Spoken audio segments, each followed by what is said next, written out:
Uzr ya Rasululloh. Sizni hayotingizda juda ko'p qismidan bexabar bo'lgan bo'lsak, uzr. Hammasini o'rganib chiqishligimiz albatta mahol. Ammo biz harakat qilyapmiz, izlanyapmiz, o'qiyapmiz, o'rganyapmiz. Agar biz sizni sunnatingizni tatbiq qilishlikda noqislik qilayotgan bo'lsak, uzr ya Rasululloh. Bu sunnatga bo'lgan beparvoligimizdan emas. Allohga qasamki, biz aniq bilamiz, hamma yaxshiliklar sunnatga ergashishlikda. Sunnat rahmat bilan to'lib toshganini yaxshi bilamiz. Siz buyurgan narsaga amal qilishlikka, toqatimiz yetganicha amal qilishlikka va'da beramiz. Va o'zimiz, oilalarimiz, farzandlarimiz, yaqinlarimizga mana shu hikmatni yetkazishlikka, ularga mana shu narsani odatlantirishlikka va'da beramiz. Agar yo Rasululloh sizni biror bir hadisingiz aytilmagan yoki sizni hayotingizdan bir narsa gapirilmagan kunimiz o'tsa, biror kunimiz sizdan uzr so'raymiz. Albatta bu narsa birodarlar, mol dunyoyimiz siz bilan bizni chalg'itib qo'yganligidan. Allohga qasam bu nifoq yoki kufr sababli emas. Faqatgina noqislik sababli. Allohga qasam, ya Rasululloh, bizni qalblarimiz sizga bo'lgan muhabbat bilan to'lib toshgan. Siz bosgan tuproqni yaxshi ko'ramiz. Siz yashagan shaharni yaxshi ko'ramiz. Siz o'zingizga maskan tutgan yurtni yaxshi ko'ramiz. Sizdan ajralishlikka sabr qila olmaymiz ya Rasululloh. Havz-i Kavsar oldida siz bilan uchrashishlikdan umidimiz bor. Ummatingizdan bo'lgan ayrim kishilar siz haqingizda ilmsizligi sababli siz haqingizda yomon gumonlarga borgan bo'lsa, uzr.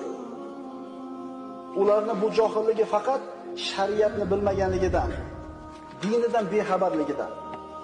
Biz bilamiz, sizni halimligingiz bunday ummatingizni johilligidan ulug'roq.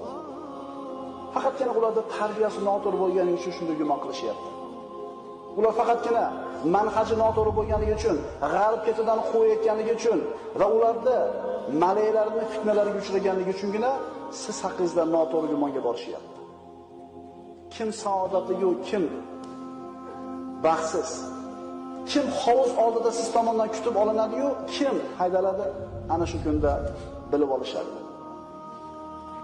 Agar yo Rasululloh sizni ummatingiz hozirgi kunda siz xohlagan suratda bo'lmasa yoki siz yaxshi ko'rgan maqomda turmagan bo'lsa, bu narsa uchun ham uzr so'raymiz. Bu faqatgina to'planib qolgan narsa va ajdodlarning qolgan xatolarining natijasi. Ammo endi biz to'g'ri yo'lga qaytyapmiz. Islomiy da'vat yana yangitdan yarqirab gullab yashnaydi. Ummatingizdan bo'lgan kishilar o'zlari yo'qotib qo'ygan asl boyligiga sekin-sekin qaytishyapti. Shubhasiz bu mana shu narsa qaytishlik haq yo'lga, ummatni azlikka olib boradi. Inshaalloh bu yo'lda sabr qilamiz, mehnat qilamiz, davomiy bo'lamiz, Allohdan sobit qilishligini so'raymiz qadamlarimizni. Qaranglar-da, siz bilan biz hamchi 100 yildan keyin mana shu yerda o'tirganlardan bittamiz bo'lmaymiz. Rozimisizlar? 100 yildan keyin bu yerda o'tirgan odamlardan bittasi qolmaydi. Xuddi 100 yil burungilardan birortasi qolmaganidek. Rasulullohga duch kelgan kunimizda bizdan savol so'ralsa, uyalib qolmaymizmi? Meni sunnatimni tatbiq qilishlikda, meni dinimga yordam berishlikda biron g'ishni ustiga qo'yganmisan desa, yer chizib qolmaymizmi? Payg'ambarimiz aytganlar, ummatimdan bir toifa haqda zohir bo'lgan hollarida bardavom bo'lurlar. Doim haqda turadi ular. To Allohning amri kelgunicha ularni xorlaganlar ularga zarar yetkaza olmaslar. Parvardigor ana shu bandalarning qatorida qilgin bilsin. Haqda sobit turib, Allohning hukmi kelguncha dinga ansor bo'lgan kishilardan qilgan.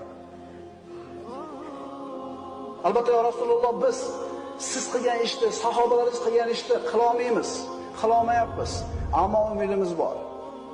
Chunki siz bizni ishontirib aytgansiz, annal mar'a yuhsharu ma'a man ahabba. Kishi o'zi yaxshi ko'rganlari bilan qiyomatda birga tiriladi degansiz. Biz sizni yaxshi ko'ramiz, sahobalarimizni yaxshi ko'ramiz. Garchi amalimiz yetmasa ham, sizlarning qatorlarda bo'lishida umidimiz bor. Alloh taolo kamchiliklarimizni kechirishini, ayblarimizni berkishini, xatolarimizni avf qilishini, darajalarimizni ko'tarishini